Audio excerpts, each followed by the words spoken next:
So, as you know, I'm in Michigan. I'm doing what the Constitution means to me at Meadowbrook Theater, and one of my cast members was telling me that she and her daughter read a lot, and the usual questions like, "Well, how do you find the time?"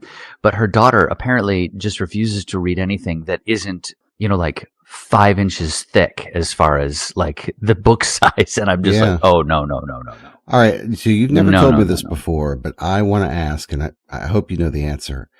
How old is the daughter? Is she a tween or younger than 15?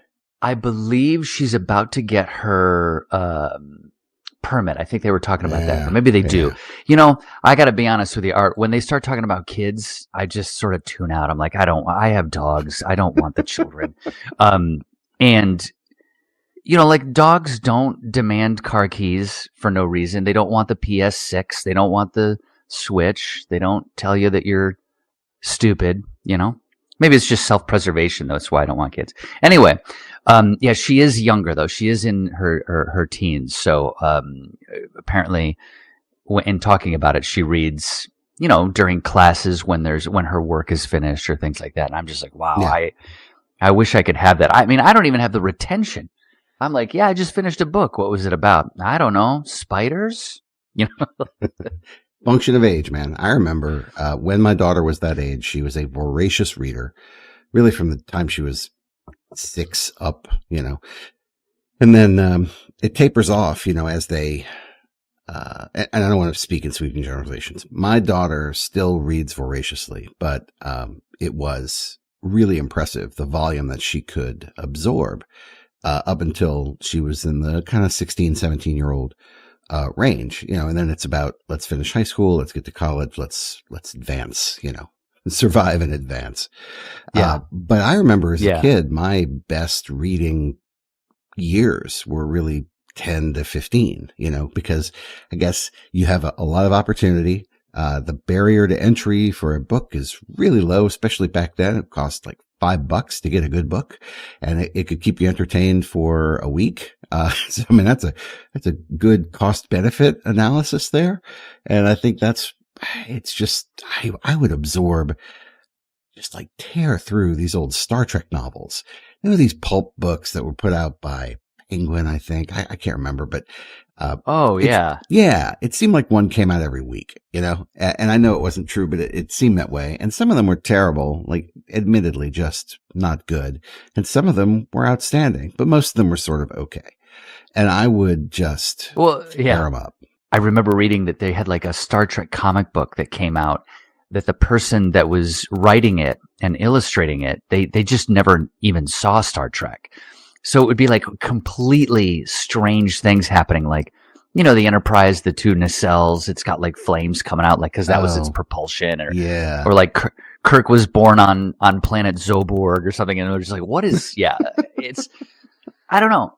I've always been a bad reader, and I just remember way back in the day in high school, Mr. DeCamp, I took one AP class, and it was AP writing. So on the one hand, hey, Mr. DeCamp, I kind of made it. I got into HAD, but on the other hand, sorry, Mr. DeCamp, I never wrote that novel. But he caught me all the time not reading. And I just had this mindset. I was like, why am I reading? I'm doing the writing. I get to make it all up. And he was like, you've got to do these assignments. And it's one of the most basic rules of writing is you've got to read more to be a better writer. And, when I think of somebody when we just had Emily on a couple weeks ago, I know that she reads a ton, mainly because I see her engagement on social media. And that's also part of it too. If you're reading all of this great work and you're on social media, it helps to build that community, which is also so important. So I was scrolling through social media, and I think it was Ray Bradbury that I saw giving a little talk. And he was like, look, read one poem, read one essay, and read one short story before you go to bed. Think about how much information, how much you'll have in your head to work with. And I was like, absolutely right, Ray Bradbury. Titan of the industry, Ray Bradbury. And I did that one night. And the second night I was like, yeah, but I mean, TikTok's calling. Right.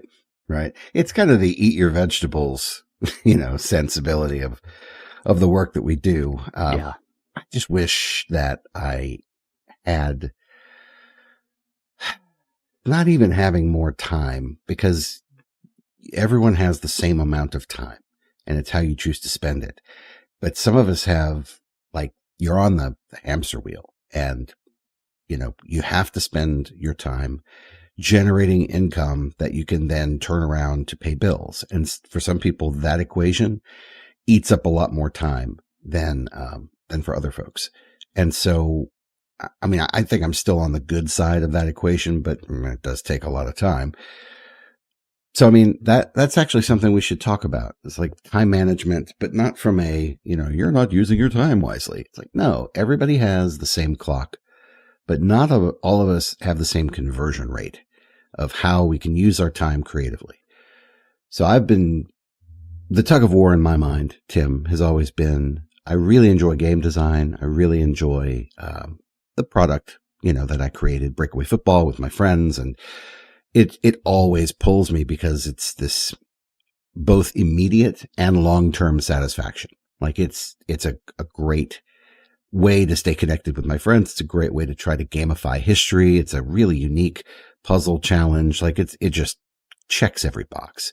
So it is hard for me to really pivot to writing fiction, because I'm probably not as good at writing fiction as I am at designing games at this point, even though I've been doing the fiction thing from way back.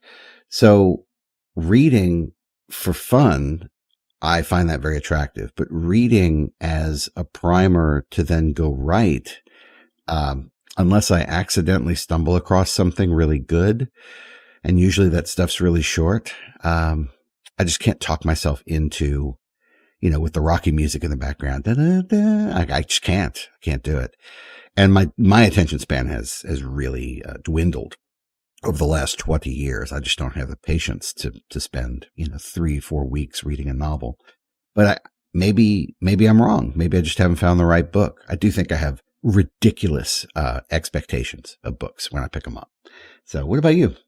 Novels do take a lot of time for me. Novels take a long time for me, especially when I'm reading a novel that I'm just not feeling.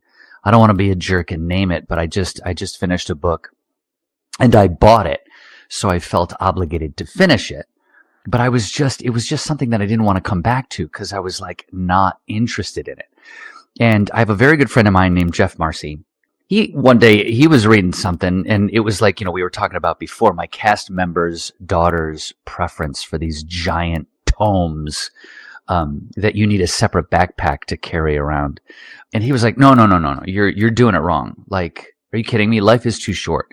If you don't like a book, get rid of it. If I don't like a book in the first 20, 30 pages, if it's not feeling it, get rid of it. Life's too short. Go find the book that you want. And so I've really been trying to do that more. And for me, it makes it difficult because I'm not, economically secure as some folks are. Like, look, man, I just spent $20 on this book. Kind of like you were talking about a little while ago. Books, sometimes the pricing is a little bit like, all right, well, this is no longer a lark, to find something fun. This is an investment. So I just find that maybe 2 of the novels I read a year are ones that I'm like, oh, I don't want this to finish. But I think that's kind of like the general note. My biggest hang up is finishing a novel that I absolutely love. Like right now, I'm reading The Shamshine Blind by Paz Pardo, and I love it. I'm digging through it so much. And my issue has always been, oh, what a great novel. Now I got to find something that keeps me just as interested. And that always is prohibitive to me as well. Yeah. When I'm like, oh, I just finished this great novel. I really liked it. How do I get that same vibe? I want to have that same excitement. Read another great book. And then you pick up something like, wait a minute, Captain Kirk wasn't born on planet Zorbog, Right. I tell you, I am starting to realize about myself that I think I prefer creative nonfiction, or just straight up nonfiction to fiction. And it's surprising the heck out of me. I'll be honest. I certainly like writing it more. I mean, the refills, I really enjoy kind of tinkering with, because they're like little mini essays. And I've been trying to make them more entertaining, just, not being a dunce about how to say them into the microphone. But I do spend a lot of time kind of working on the language and getting it just so that it's, smooth. And, like I'm looking at my book list here. I've got, what is it? Edith Hamilton's Mythology. I've got a book by David Sedaris. I've got a book by Patton Oswalt that he wrote on, this was like 15 years ago, I guess, but it was about movies and sort of his time growing up in Virginia. I got a bunch of role-playing books. Like, I don't have a ton of fiction on the shelves. Yeah. Geez, man, I can't believe I'm realizing this in real time on the show, but yeah, maybe that's why it's so hard to do this, because I don't really find it interesting. I mean, the very few people that I read are hyper specific kinds of fiction. Do you remember, I'm going to back up a little bit. Do you remember Frederick Bartholomew when we were at UNO and we drove to Mississippi to interview him? Yes. Yeah. Yes, so I do. I read one of his novels as the whole thing, start to finish, as a precursor to interview him. I felt like I can't go interview this guy if I've never read any of his work. And really the only reason I was interested in him, I'm sure Frederick Bartholomew is a fan of the show, and so this will be bad for him to hear, but whatever. But the only reason I wanted to go talk to him is that I was a huge fan of his brother, who had just passed maybe, 3-4 years earlier. And I was just desperate to get closer to this legend that I had just found out about and felt kind of bad that I couldn't meet. And Frederick Bartholomew's writing, completely different, like opposite side of the coin from Donald Bartholomew. And Frederick Bartholomew's work was very based in realism, like it's just straight down the middle of the road realism. And it was perfectly good. Like there's nothing wrong with his work. But it wasn't super memorable. And so I remember in this particular book, I can't remember the name of the book, but there was a character named Lily Wexler. Spoiler alert, Lily Wexler dies at the end of the book, and it was a car crash and she dies.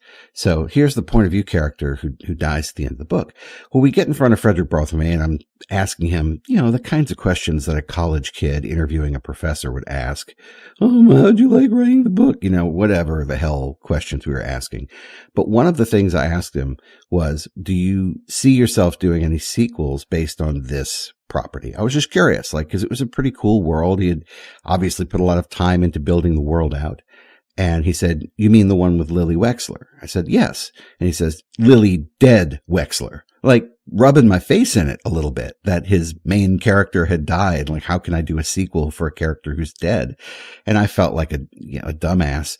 But then upon further reflection, I'm like, why are you kicking this kid in the ribs who's just asking you an honest question? Are you going to expand on this world? Because there's tons of properties out there that will take a side character and spin it off, into its own thing. So, I found that super frustrating. Anyway, I don't know why I'm telling you this story.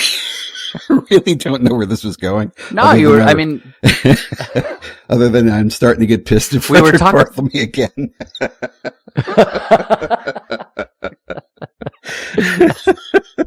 Listen here, Frederick Bartholomew. Our huge following of 7 followers on YouTube. No. Yeah. Our 7 listeners on YouTube. Yes. Are going to rise up and we're going to boycott your books. That's right. Dozens of people will be, sending you comments. No. I haven't thought about this in a long time. It's really weird that this just popped up. But yeah, I mean, he made me feel like, an uneducated, dolt is really what he made me. And I don't think that was, a good thing for him to have done. But I also kind of looking back, if I could counsel that kid, who asked that question, you just pat him on the shoulder and go, yeah, you get him next time, kid. It's fine. Like, it's not a big deal. Who cares? This guy's a jerk about his work. You're trying to, shine a spotlight on something cool. You're trying to keep a conversation alive. That's the other thing I remember. Cause you were there. Remember you brought the camera and he forgot we were going to go. And so he was there in shorts and a t-shirt. So he wouldn't let you take his picture. So, and we had driven a couple hours to go see him. And my response was, he's like, well, it wasn't today. Because it was a friggin' Sunday, if I recall. It was like a weekend that we had made the time to go up there. And as the cool cucumber that I was at the time, I said, oh, I'm very sorry. Well, then we'll leave. You know, and even though we'd driven 2 hours and this guy was really being a jerk, I wasn't going to stomp my feet and say, well, we drove 2 hours. You're going to interview.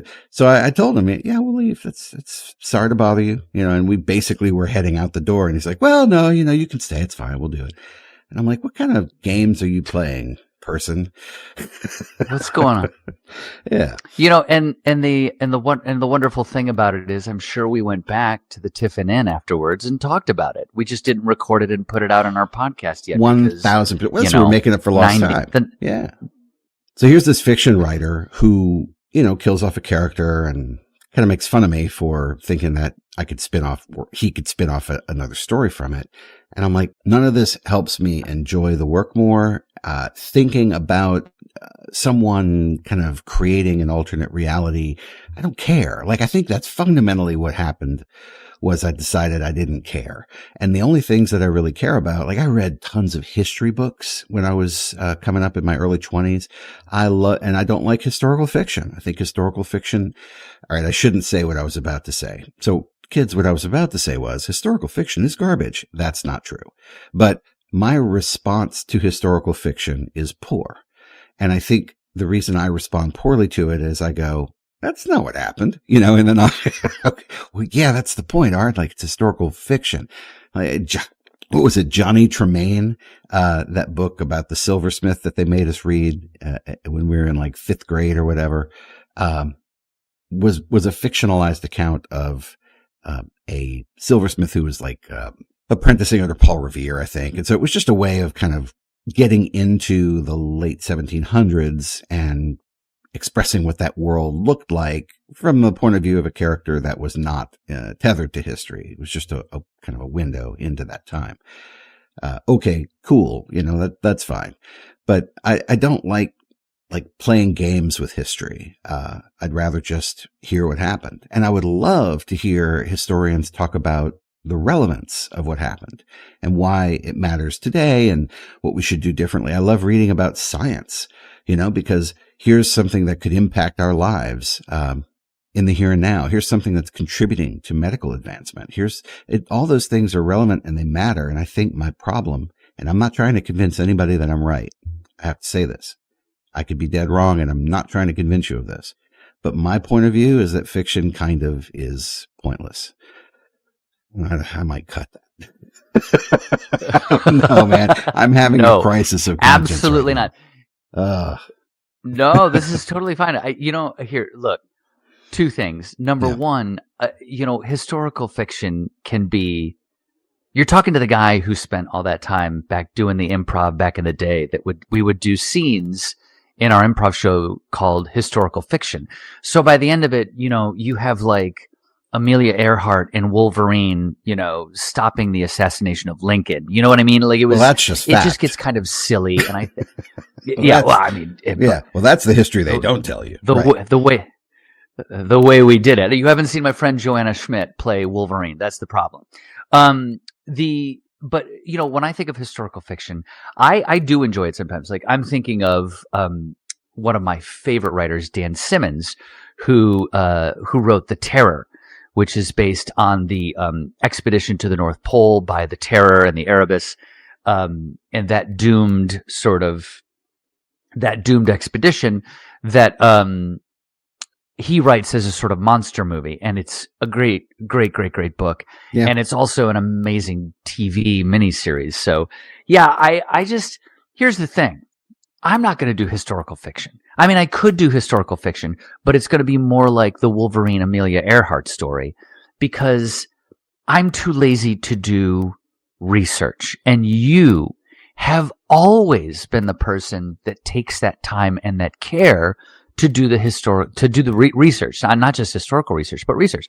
I remember a long time ago, I think you were working on a submarine piece. Yes, that's true. Is that right? Yeah. I was researching the difference between World War I and World War II submarines because I wanted to know what life was like inside the tube so that I could write a story about it. Yeah. And I just think that for me, if a historical fiction kind of goes into a little bit of crazy territory to let me know, yeah, this didn't happen. Because, for example, the Terror, it's got a monster that kind of comes out, and the crews of these ships are trying to navigate their way through that. But like, if it's just a little bit altered, like, remember, I have the movie poster in my mind. This was one of my early moments in my life of being betrayed by pop culture. What was the movie where George Clooney and Marky Mark were on the fishing boat? Oh, right. Perfect Storm. That sank? Yeah, Perfect Storm. Perfect Storm. And so all through that movie, I was like, I cannot believe someone from this experience made it out alive to tell this story of what happened. And then at the end, you find out they all die. Spoiler alert, apologies. But right. I was like, wait a minute. How do they know that this is what happened? It was a little bit too close for me. So maybe if it had come out now, there'd be a little bit more on social media, or I would have heard a little bit of it and like, wow, this is completely fabricated. But I was like, I can't believe it. Wow, this is amazing. And then all of a sudden, at the end, George Clooney, I think he ducks back into the pilot's room or so, whatever they call those things on ships. And I was like, wait a minute, but that means he's dead. So that means everybody's dead. So who told this? This story lied to me. It's fiction. They wouldn't have made me so angry if they had. Yeah, they wouldn't have made me so angry. It's like based on true events, and then that's when I realized that based on true events can be like you could take a lot of liberties with it. Yeah, let me start to reel in my extreme reaction, because it was probably an overreaction. I guess what I'm struggling with, Tim, is to have writing that has relevance. And so I'm looking at the things that I choose to consume with kind of the filter of how is this relevant to my life? And at this stage of my life, which is different from when I was younger, but in this stage, I'm having a hard time justifying using the time reading fiction. Maybe because the world is such a nightmare. Most people go to fiction as an escape, and I choose to go to other things as an escape. And certainly the act of creating fiction, typically there should be a point to it, or a relevance to why you would want to create it. And I have no tether to it. I can't come up with a reason why I would create fiction. So I think that's what's driving my point of view, which is only mine. And I'm not trying to convince anyone to have the same opinion.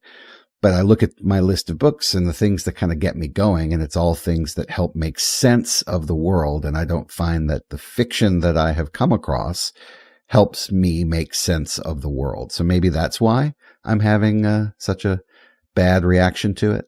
Yeah. Are you telling me that the stories that you read of mine don't give you any relevance? Well, welcome to the last show, guys. Yeah. This will be the final episode of the Different in Writing Workshop. No, actually, in the words to paraphrase Tenacious D, last week Tim quit the band. That's right. Now we're back together. But it's also like it. But let me ask you this: I think there's also part of it that thinks that, look, man, I'm going to be 52 this year, which I think means you're going to be 52. Art, 53. We need to have a conversation offline, because you're a year. Oh, right, because you graduated, and then I took over the Ellipsis magazine. Boy, yes. We haven't even done an episode on the Ellipsis magazine yet. Oh, no, we haven't. We should submit to Ellipsis, right? But, no, absolutely not. I mean, you can. Absolutely not. All right, so for the folks out there, Ellipsis is the annual literary journal for the University of New Orleans. I think it still exists. The journal, not the university. I know the university still exists. But I was the editor of that in 95, and Tim was the editor in 96. Mine was filled with clip art. Filled with clip art. But the cover was very interesting. Yours was this... the thing about it was, and this is going to sound so weird in 2026, yours was the first full color cover in the Ellipsis history. So that's true. Proving that good stuff in there. Yes, proving that I can spend money. So, but it was great artwork. Yes. It was an artist, like she was a Yes. student, and it was just such a cool image. I couldn't not use it. It was great. It's really great. I really do enjoy your fiction, and I enjoy Emily's fiction, and I've enjoyed Bethany Jarmel's fiction. And I think that the relevance of those pieces is that they are brief, they're immediate, and they're compelling. So and look, Edgar Carrot, I still read Donald Barthelme from time to time. I love John Gardner's Grendel. There's a bunch of stuff I go back, Gatsby. I like to read, but I have very particular tastes. I'm like a toddler, how little kids only eat mac and cheese and fish sticks. Like, that's kind of where I am right now. I'm in my mac and cheese and fish stick kind of thing. Yeah. I know what I like. I only want what I like. I don't know where to find it. So, that's kind of where I am right now. Yeah. But I mean, but that's the point that I was trying to make before I did one of my TCG, offshoots into a totally different conversation. I think there's also this idea that at our age, we're supposed to have figured it out. I think I do that to myself a lot. Where it's like, well, why haven't I figured this out yet? But we're still sort of exploring things, and this sort of ties into a lot. It's sort of like, the idea that, okay, well, I've written this piece. It's not my best. It just got picked up by someplace, but I'm working towards better writing for myself. This is me as a writer now. What am I going to become, in a little while? So I think that you're exploring this idea that maybe it's just nonfiction for you. The thing that really interests you is you're just waiting to find that spark, right? Is that too sophomoric to say? No, you're not just at all. waiting for that inspo to hit. Yeah. You're waiting to find the piece that makes you go, oh, because, when we talk about it, when I do my reading, like sometimes I'll try to read in the morning to get my brain working, focused mainly on microfiction.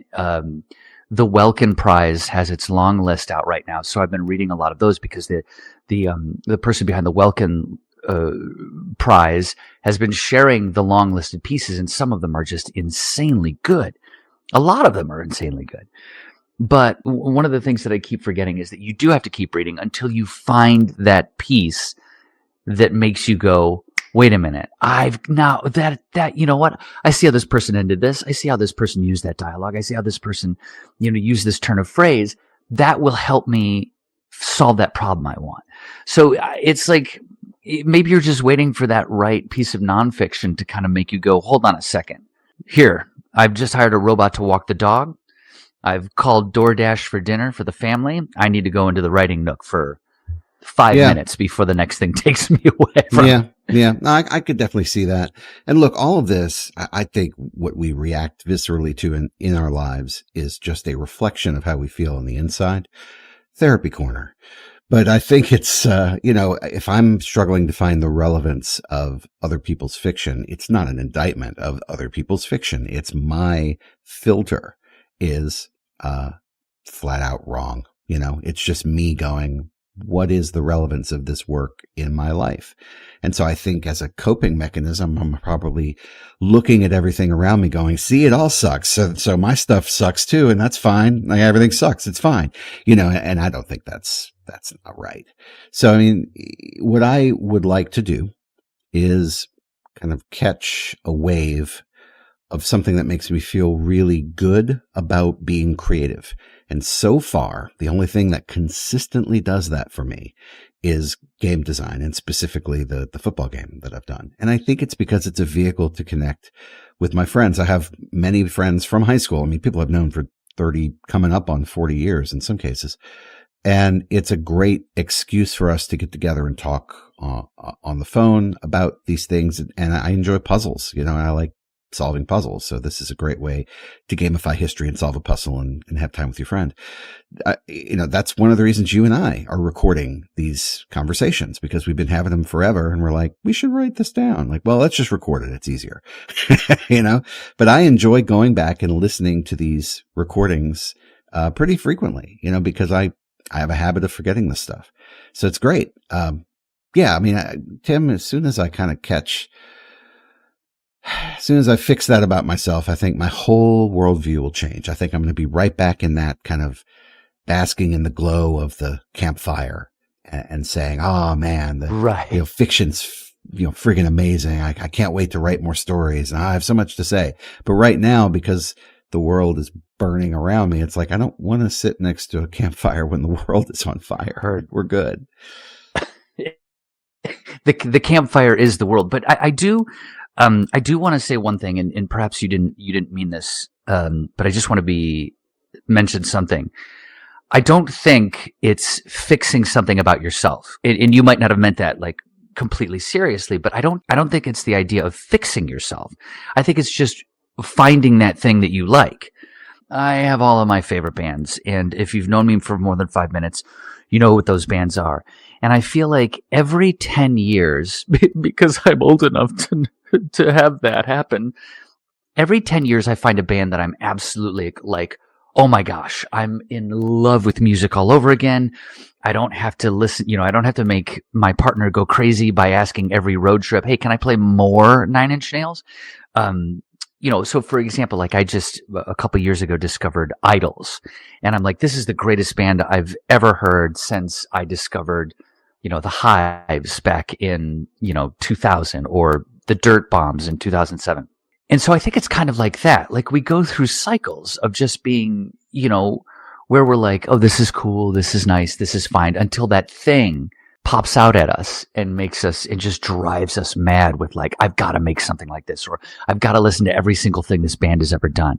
And so again, not to try to put words in your mouth, I know that we say a couple things here and there, but I don't think it's fixing. I think you're just waiting for that thing to hit you. Because I used to be somebody that's like, okay, well then I'm just going to sit back and wait for it to hit me. You can't do that either, or else years go by.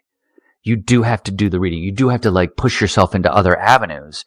And this is not you. This is to me, because I've done this, where it's like, well, I'm just going to sit here and watch TV until I read the piece that makes me want to be a writer again. It's like, no, you can't do that. You have to do the work. You have to do the reading. You have to do what Mr. DeCamp told me so long ago. You have to keep searching for the thing that you want to inspire you. Yeah. I mean, I'm on board for that. And I understand that if someone told me this and I were their book coach or whatever, I would have a perfect answer for them. Something to the effect of, well, you're going to read through. And so this is actually an excuse for you to read as much as possible, because you're going to want to churn through as many things as you can find until you come across that thing that sparks, your imagination. So yeah, I mean, I know the right answer. I just don't want to do it. Not really sure why I don't want to do it. Yeah. We've been talking a little bit about my desire to write longer pieces this year. And so a couple weeks ago, we were talking about my trying to squirrel away. I had the time. Let's work on the second draft of my novel. Of course, I didn't do any of that, because I forgot that I have a deadline for a longer piece that is supposed to be for Hodgepodge that's coming out later this year. And I forgot, oh no, I have to focus on this because they've asked for something that's between like 1,500 and 8,000 words. And I know you've read I'm just going to put a caveat and say that it was an early version of the story that you read so that it doesn't sound so bad. But anyway, working on that piece, it's like such a slog, because it is like, this is the thing that I want to do, but God, I don't want to do it. I've made so many excuses, I had the time and I just haven't done it. And so for me right now in my life, the interesting thing for me is compression. For the past 5 years, looking at the Had Lit mag, which I've loved so much, and we're very lucky to have Aaron Birch come by for an interview in a little bit. But I love compression. So when it comes to a piece that I'm trying to write that's like 5,000 words long, it's like, So it's just, I don't know. You got to go after what you like doing. Yeah, well, I mean, I like coaching, to be honest. I used to coach football, and I love contributing to the success of others. I'm in learning and development. I've been in L&D for 25 years in adult learning, helping people do their jobs better. And that's kind of where my passion is. I really like helping other people, more so than I like doing my own fiction work. So what I would love to see you do, Tim, since I want to turn the focus away from myself, but I think it would be super cool if you married your desire to do something longer with your predilection to do compressed elements. And wouldn't it be cool if you wrote, the type of story that you write might be anywhere from 500 to 1,000 words. And it's a complete movement, start to finish. And it might only be a snapshot of a moment, and you sort of catch the moment just right. And then you've expressed it, and then you're on with your day. Wouldn't it be cool if you tried to tell a novel length story, but you did it in fragments, like each of them was a short story, a flash piece that was stitched together to make an overall narrative. Now, this has been done before. People have done this, but you've never done it. And I think you would be amazing at that. So I would love for you to consider trying that, because it would kind of marry up the thing that you're already good at and the thing that you're trying to do. I think, I believe, because I haven't looked too much into this, but I think that might be something, they call it a novella in flash. So, tell us what that is, tiffinandwritingworkshop@gmail.com. You know what I'd like for you to do, Art? How about you write? I'd love to hear a nonfiction piece about the time you worked for Mayor Ray Nagin in New Orleans. How about that? Okay, I can do that. Yeah. No, I can definitely do that. Cut. Oh, okay. No, he already went to jail for 10 years. He did his time. I don't have did? Oh, yeah. What did he go to jail for? It's an embezzlement. I don't remember. I'd have to look it up. But it was a financial crime. That whole administration was very corrupt. And I was in it for, I don't know, 18 months, 2 years, about 2 years, I think. And I saw the corruption firsthand. And I even tried to be a whistleblower. I called, it's a gentleman, he's passed now. His name was Frank Donzi. He was a writer for the Times-Picayune, which was the big newspaper here in New Orleans. And I left a voicemail on his work phone, alleging misdoings by the Nagin administration. And Frank didn't get back to me quickly enough before Hurricane Katrina dropped, and then the world exploded. And, my little, petty corruption at City Hall story wasn't going to, take up column inches. Sure. But no, I was actually told to perform work that was illegal, and I refused, and I was fired as a result. So it's one of the feathers in my cap. Wow. I was very, very happy, because look, when you are put to the test, we find out what we're made of when we are under stress. And that particular one, this was the job that was providing food for my family. I did not have a safety net, and I certainly didn't have other prospects. So it's very compelling to kind of do the wrong thing when it is beneficial for you in the short term. But I'm very happy to say that I had a backbone and I had a moral center, and I wouldn't do it. So I tell you, I would be open to writing a piece that is revealing about something. Like you always say, I'm working through my shit, when you're writing fiction. Maybe I could do the same thing in nonfiction. Like, the last refill it surprised me that I brought up that story from my life. And it was surprising to me how it kind of paralleled the character of Jay Gatsby. I'd never really considered that until I wrote that piece. And I'm like, oh, weird. Okay. Well, maybe that's why I like the book so much. Like, who knows? But I would definitely be open to writing more things that are personally revealing, just as a way of improving the relevance of the work, And I think that's why I kind of start, here's an idea about a sci-fi thing. Terraforming in outer space. And I start writing it because I have that little bit of a high, a little dopamine kick. And then within a day or so, it's like, what the hell does this thing even mean? Like, why does this need to exist? It doesn't. And then it goes in the drawer. So as long as I'm working on something that I think matters, then I'll finish it and I'll put the right amount of time into it. So I guess that's the question that I have for you as we kind of wrap up. What about the work that you're doing makes you feel like it matters so much that you want to finish it? Whew. I almost just said, coffee. I've only had 2 cups of art this morning.